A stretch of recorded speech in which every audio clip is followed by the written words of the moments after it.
د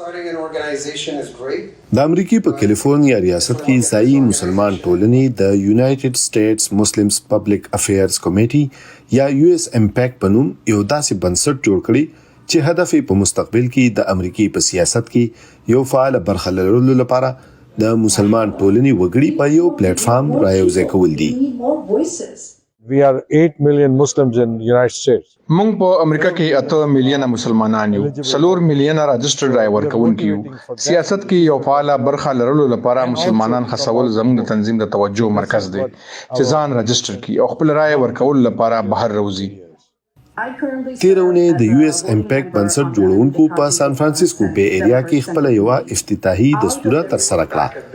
په دې دستور کې د شمالي کیلیفورنیا د مختلفو ښارونو مسلمان منتخب چارواکو او د مختلفو سیاسي ګوندونو مقامي مشرانو ترڅنګ د هرې طبقه خلکو ګډون کړي وو. ګډون کوونکي وایي چې هر څوک دوی د بدلو ملکونو راغلي خلک دي او خپل سیاسي ترجیحات لري. خو د دوی تر مخه په دې ورستو کې د امریکای د اسرائیل په اړه خارجه پالیسي دوی په دې فکر مجبور کړي چې خپل غږ د اقتدار ایوان ته ورسوي. په دا خبرې په فلسطین کې په غزه کې په نور مسلمانانو مملکتو کې موږ په کانګرس کې وایس نه لرو. دغه لپاره دا بنسټ جوړ شوی دی په مخ کې بزي چې پاینده کې په ټول لوکل نېشنل او انټرنیشنل پالیټکس کې مسلمانان یو وایس ولري. د جسټس فار آل ګوند صدارتي چوکۍ امیدوار ډاکټر کورنیل ویسټ مرستياله ډاکټر ملینا عبد الله په دې مقام مشرمل مناوه. نوموړي په ګډون کوونکو غږ وکړو چې د امریکای په سیاست کې د ریپبلیکنز او ډیموکراټک ګوندونو زور هم هله چیلنج کېدی شي چې خلک ځان لپاره متبادل امیدوار خوښ کړي. I'm saying in this election په دې ټاکنو کې تاسو سره متبادل انتخاب سته. په دې ټاکنو کې تاسو لپاره داسې څوک سته چې تاسو ورته رائے ورکړي.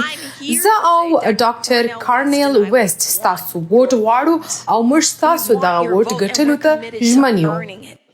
دا د خپل نوعیت لومړی داسې بنسټ دی چې د مسلمان ټولنې لخوا د امریکای په سیاست کې دوه اړخیزه کردار لوبولو لپاره جوړ شوی چې په ټولنه کې د سیاسي پوهې خورولو ترڅنګ مسلمانان امیدواران هغه کو د هر ګوند سره تعلق لري دا غي په کمپاین کې مرسته وکړي.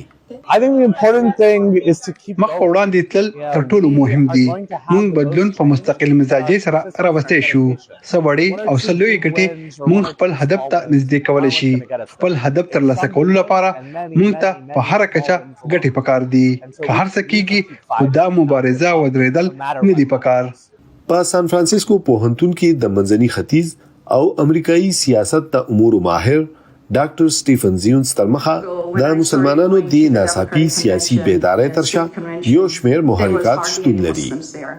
As people are settled and do feel more like Americans, د تاریخ نوازه دا چې کله هم امریکا کې و ټولنه آباد شوه او د دې ځای کلچر سره بلد شوه نو هغه بیا هڅه کړې چې په سیاست کې برخه ولري.